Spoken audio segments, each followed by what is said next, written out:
Welcome to Emily academy Hyderabad. This is doctor Moses.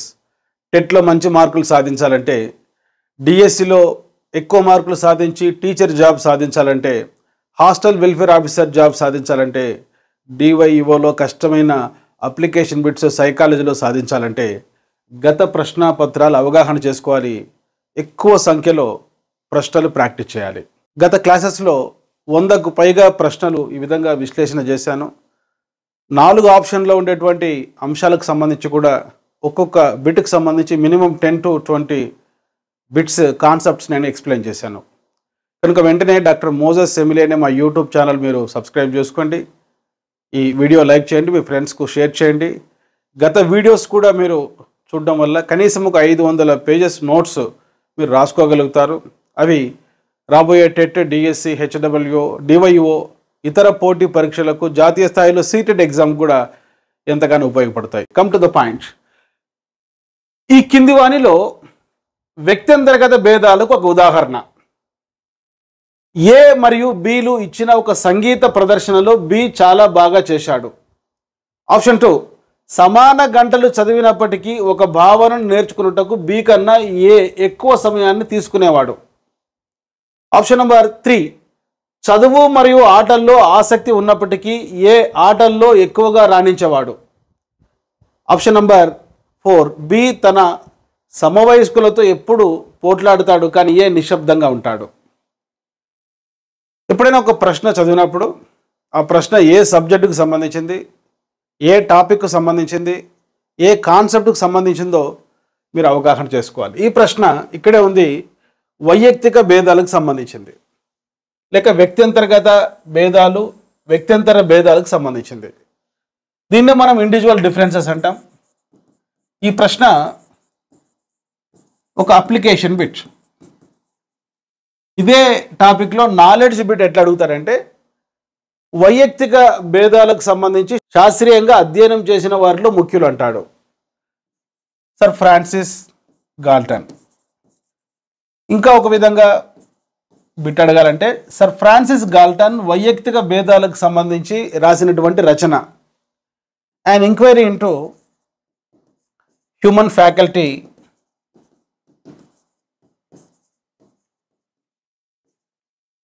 And its development. ఇది కూడా knowledge bit. ఇంకా ఒకవేళ దీనిపైన నాలెడ్జ్ బిట్ అడగాలనుకుంటే,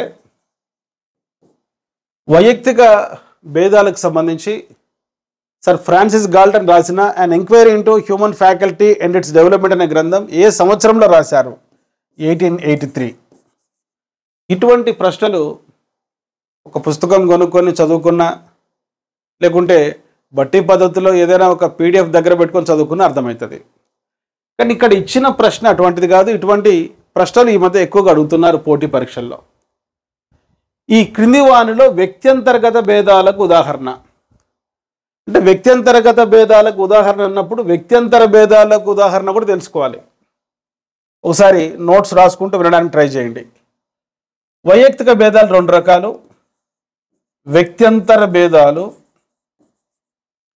వ్యక్త్యంతర్గత భేదాలు. ఈ వ్యక్త్యంతర్గత భేదాలని ఇంట్రా ఇండివిజువల్ డిఫరెన్సెస్ అంటారు. వ్యక్త్యంతర భేదాలని ఇంటర్ ఇండివిజువల్ డిఫరెన్సెస్ అంటారు. ఈ 2 కాన్సెప్ట్స్ అర్థమైతే మీరు పై ప్రశ్నకు ఆన్సర్ చేయవచ్చు. అడిగిన ప్రశ్న, ఈ క్రింది వానిలో వ్యక్త్యంతర్గత భేదాలకు ఉదాహరణ. వ్యక్త్యంతర్గత భేదాలకు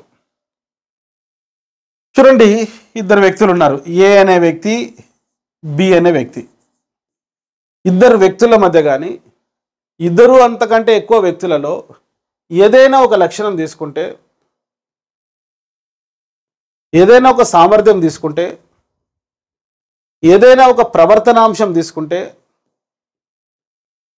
ఆ ప్రవర్తనాంశం మరి విద్యార్థుల ప్రజ్ఞ కావచ్చు, విద్యార్థుల నైతికత కావచ్చు, విద్యార్థుల listening, speaking, reading, writing skills కావచ్చు, విద్యార్థుల యొక్క ఎమోషన్స్ కావచ్చు, విద్యార్థుల యొక్క మార్కులు కావచ్చు, విద్యార్థుల యొక్క అభిరుచులు కావచ్చు, విద్యార్థుల యొక్క వైఖరులు కావచ్చు, విద్యార్థుల యొక్క సహజ సామర్థ్యాలు కావచ్చు, విద్యార్థుల యొక్క ఆలోచన విధానాలు కావచ్చు, సమస్య పరిష్కార శక్తి కావచ్చు, విద్యార్థుల యొక్క మూర్తిమత్వం కావచ్చు, విద్యార్థుల యొక్క ఎత్తు కావచ్చు, బరువు కావచ్చు, విద్యార్థుల యొక్క అంతర్గత బహిర్గత అవయవాలు అనేటటువంటి లక్షణాలు కావచ్చు. ఏవైనా ఒక లక్షణం తీసుకుంటే ఒక ఇద్దరు విద్యార్థుల మధ్య కనపడేటువంటి తేడాలు, ఇద్దరు లేక ముగ్గురు వ్యక్తుల మధ్య ఒక సమూహంలో ఒక లక్షణం విషయంలో చాలా ఇంపార్టెంట్, ఒక లక్షణం విషయంలో కనపడేటువంటి డిఫరెన్సెస్ వ్యక్త్యంతర భేదాలు. ఉదాహరణకి ఇక్కడ 5 ఫింగర్స్ ఉన్నాయి, ఇక్కడ 5 మంది విద్యార్థులు అనుకోండి. ఈ 5 ఫింగర్స్ మరి వేళ్ళు సమానం కాదు. ఎప్పుడైనా ఎగ్జామినేషన్లో గుర్తుపెట్టుకోండి.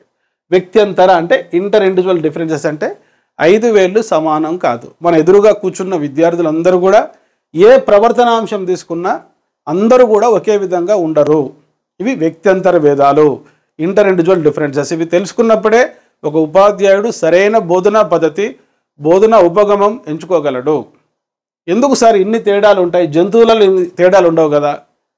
ఒక 100 మంది కుక్కలను చూసినప్పుడు అవన్నీ విశ్వాసంగా ఉంటాయి, 100 మంది నక్కలను చూసినప్పుడు అవన్నీ కూడా కన్యంగా ఉంటాయి, 100 మంది మరి టైగర్స్ చూసినప్పుడు చాలా ఫెరోషియస్గా ఉంటాయి, 100 సింహాలు చూసినప్పుడు సింహం సింగిల్గా ఉంటుంది. సో జంతువులకు మనుషులకు చాలా తేడాలు ఉన్నాయి. ఈ మనుషులలో ఉండే అనువంశికత లక్షణాలు, హెరిడిటరీ క్యారెక్టరిస్టిక్స్, ముఖ్యంగా జీన్స్, జన్యువులు, ఒక్కొక్క జన్యువు ఒక లక్షణం తీసుకొని వస్తుంది.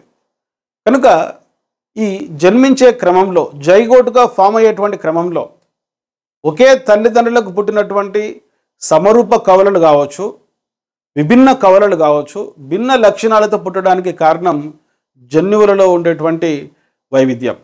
అదేవిధంగా పెరిగిన పరిసరాలు. ఒక క్లాస్ రూమ్లో కూర్చున్న 30 మంది విద్యార్థులు ఎందుకు వైయక్తిక భేదాలు కలిగి ఉంటారంటే వారి కుటుంబ నేపథ్యం, వారి సాంఘిక ఆర్థిక పరిస్థితులు, వారి మత విశ్వాసాలు, వారు పెరిగినటువంటి గ్రామీణ పట్టణ ప్రాంతాలు, చుట్టూన్నటువంటి భౌతిక పరిసరాలు, చుట్టూన్నటువంటి చారిత్రక పరిసరాలు, చుట్టూన్నటువంటి ఆర్థిక పరిసరాలు, ఇవన్నీ కూడా మరి వ్యక్త్యంతర భేదాలకు కారణం.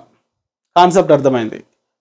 అంటే ఒక వ్యక్తిలో కనపడే తేడాలు కాదు, ఈ 5 వేళ్లలో కనపడేటువంటి తేడాలు, ఈ 5 మంది విద్యార్థులలో కనిపించేటువంటి తేడాలు వ్యక్త్యంతర తేడాలు. ఇప్పుడు చూడండి, ఏ మరియు బిలు ఇచ్చిన ఒక సంగీత ప్రదర్శనలో బి చాలా బాగా చేశాడు. ఏ బి వీళ్ళిద్దరిలో తేడాలు ఉన్నాయి సంగీత ప్రదర్శనలో. కనుక ఈ తేడా ఏమవుతుందంటే చాలా జాగ్రత్తగా గమనించండి, ఇది వ్యక్త్యంతర భేదం అవుతుంది, ఇంటర్ ఇండివిజువల్ డిఫరెన్సెస్ అవుతుంది. కనుక ఇక్కడ అడిగింది క్రింది వాణిలో వ్యక్త్యంతర్గత భేదాలకు ఉదాహరణ అడిగిండు, వ్యక్త్యంతర కాదు. మొదటిది ఎలిమినేట్ చేసుకోండి.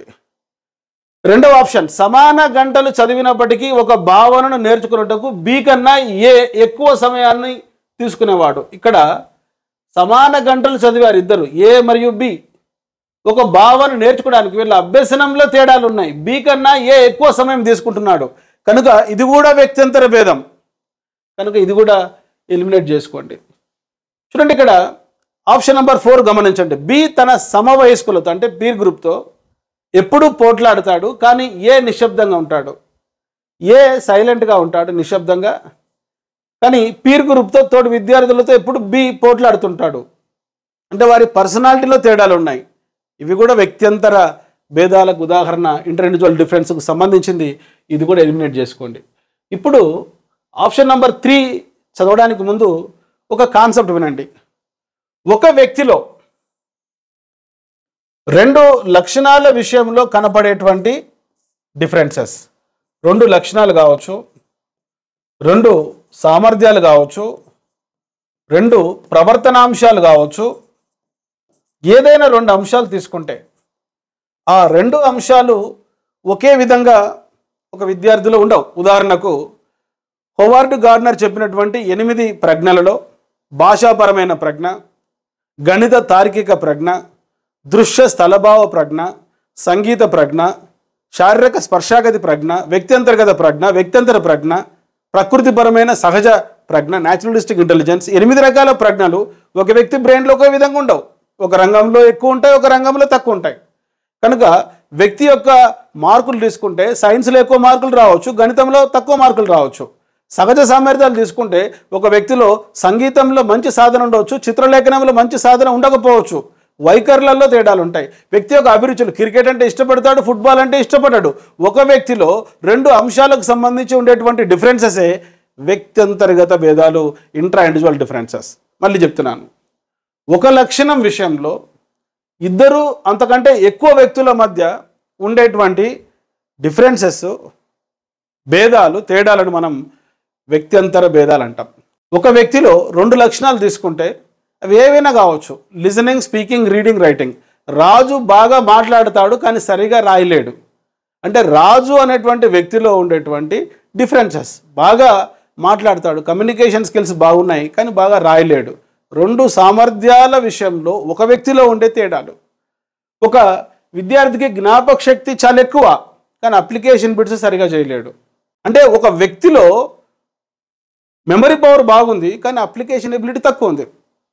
ఇది ఏ రకమైన డిఫరెన్స్? వ్యక్తి అంతర్గత తేడాలు. నంబర్ 3 చూడండి ఒకసారి. చదువు మరియు ఆటల్లో ఆసక్తి ఉన్నప్పటికీ ఏ ఆటల్లో ఎక్కువగా రాణించేవాడు? ప్రశ్న చదవండి. ఇక్కడ ఈ కింది వాణిలో వ్యక్త్యంతర్గత భేదాలకు ఒక ఉదాహరణ. ఇప్పుడు ఆప్షన్ నెంబర్ 3 కరెక్ట్ అవుతుంది. సచిన్ టెండూల్కర్ ఎగ్జాంపుల్ తీసుకుంటే చిన్నప్పుడు చదువు ఆటలు రెండు కూడా ఆడతాడు కానీ ఆటలలో క్రికెట్లో బాగా రాణించేవాడు. అది తండ్రి గమనించి అతను ఎంకరేజ్ చేశాడు. కనుక ఈనాడు భారత క్రికెట్ చరిత్రలో ఒక లెజెండ్గా మిగిలాడు సచిన్ టెండూల్కర్. కనుక ఈ వీడియో చూస్తున్నటువంటి కాబోయే టీచర్లు, విద్యాధికారులు, విద్యార్థిలో ఏ సామర్థ్యంలో ఎక్కువగా ప్రతిభ ఉంది, ఏ సామర్థ్యంలో రాణించగలుగుతున్నాడో ఆ సామర్థ్యాన్ని ఎంకరేజ్ చేస్తే అతను ఒక ప్రొఫెషనల్గా మారుతాడు. అంతేగాని మార్కెట్ డిమాండ్, కోర్సులను బట్టి, తల్లిదండ్రుల యాటిట్యూడ్ని బట్టి, తోటి బంధువులు, స్నేహితుల పిల్లలు చదివే కోర్సులను బట్టి మనం చేర్పించకూడదు. ఇక్కడ కాన్సెప్ట్ ఏంటంటే జాగ్రత్తగా గమనించండి.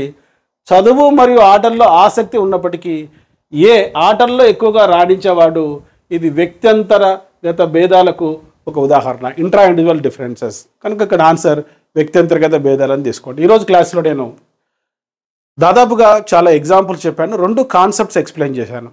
ముఖ్యంగా వైయక్తిక భేదాలు అంటే ఏమిటి? వైయక్తిక భేదాలు 2 రకాలు, వ్యక్త్యంతర భేదాలు, వ్యక్త్యంతర్గత భేదాలు. వ్యక్త్యంతర భేదాలు అంటే 5 ఫింగర్స్లో ఉండేటువంటి తేడాలు. మరి 5 ఫింగర్స్లో కాకుండా ఒకే ఫింగర్లో ఉండేటువంటి తేడాలు, ఒకే వ్యక్తిలో ఉండే తేడాలు, దాన్ని వ్యక్త్యంతర్గత భేదాలు అంటాం.